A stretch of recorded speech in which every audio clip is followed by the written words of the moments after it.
G'day, welcome to The Daily. My name is Brendan Malone. John Key was in the news yesterday, the Prime Minister of New Zealand, discussing the whole issue of whether or not New Zealand should become a republic.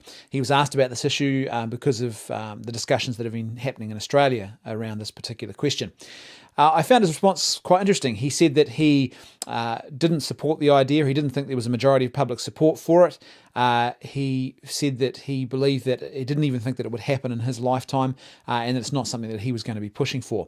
Now, I find this interesting because when you think about the whole flag change debate, which we are currently involved in and working our way through in New Zealand, at the very beginning of that process, there was, and I think there still is, a very clear and strong majority who are opposed to a change of our flag. Yet the government pressed ahead and spent millions of dollars on that particular issue anyway, despite there being a majority who didn't want it. So I see a bit of an inconsistency in the way these two issues are being approached. But secondly, and I think more importantly, it raises another more, I think, pressing issue. I've always said from the beginning of this flag change debate that if you're going to change the flag of a country, it should represent a real and substantial change in your nationhood. So something real and substantial that has changed about who you are as a people. And that unless you have a real and substantial change that underpins your flag change, then effectively what you're doing is you're just engaging in an exercise of, it's a bit hollow and it feels like little more than some sort of corporate logo change. It doesn't actually seem to represent something real and important that's happened. I'm not opposed to flag change, by the way. I just think the current debate is premature, and I don't think that you should change your flag unless you have a really good reason to do so. And I'm not convinced we have that reason at the moment. But I think in future that we might have that reason, and one of the reasons might be if New Zealand changes its status and becomes an independent republic or an independent nation of some sort. So here we have these two sort of, I think, contradictory ideas at play. So this idea that we should change the flag, and one of the reasons that John Key gave for changing the flag was this notion that we were no longer subjects to the Crown, and that we weren't really under British rule anymore. Yet at the same time, he's saying that he doesn't actually support us becoming a republic, which would actually substantially be a case of us no longer being connected to the British Crown anymore. We would now be truly separate and independent, and in fact the flag change then would really represent something that was real about our nation. And so it just sort of seems inconsistent that the two approaches here seem contradictory to me that he has taken on this issue.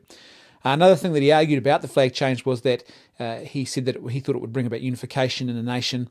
And I would argue that that isn't actually the case, because it's not what flags do, really. If you think about the very clear example of this would be, in modern history, would be South Africa.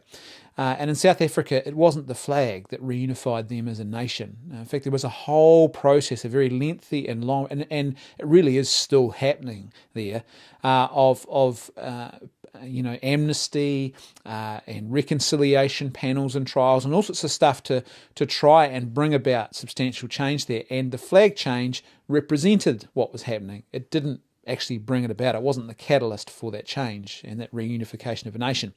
I would actually argue that the way that we've gone about our flag debate in New Zealand, if we do end up changing the flag at this current point, then I would suggest that far from unifying the nation, it will actually create divisions that did not exist before we entered into this process.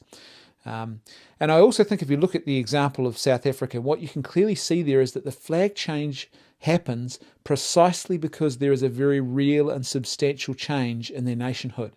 They have gone from a former and oppressive system to a new and unified nation. There's been a major upheaval, a major change to who they are, and the flag is changed precisely because it has to be to represent that new nation that they now are. I don't think those conditions are present in New Zealand, and so therefore I think the flag debate that we're having is a little bit premature. Obviously, people are going to disagree with that, but at the end of the day, that's how I feel about the issue. So I guess my thought for the day is really this. I think maybe we should, as a nation, ponder more deeply this very important question. Why exactly are we changing our flag? Thanks for watching. I'll see you tomorrow on The Daily.